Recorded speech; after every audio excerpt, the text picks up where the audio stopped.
I'm Lois Longwell. I'm 87 years old. When I was 18, I went to Washington, D.C.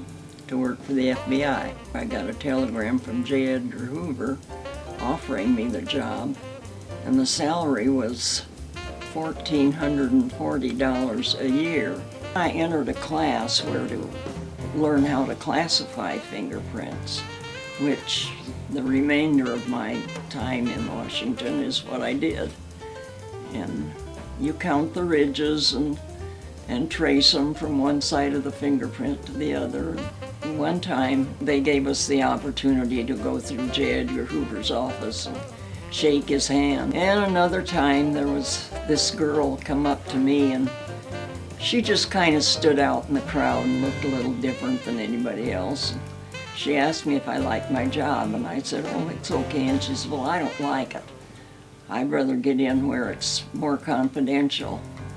And eventually she did, and it came out in the newspapers that she was an espionage spy. Well, my friends and I took lots of sightseeing trips whenever we got a chance. And one of the first ones was the amphitheater in Arlington Cemetery, and got to see President Roosevelt put the wreath on the unknown soldier's tomb.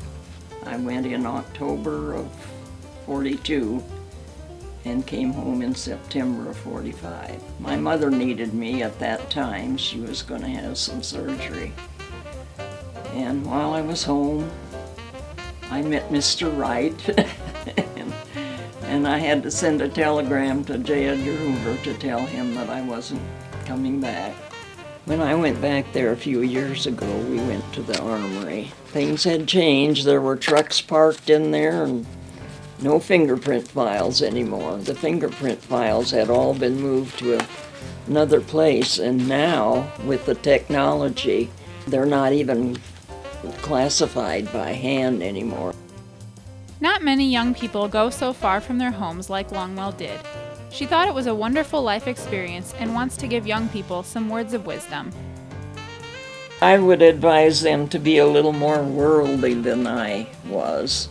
I was pretty green and pretty scared. Just thought that would be a good opportunity, as long as they offered me a job, to go and take the chance.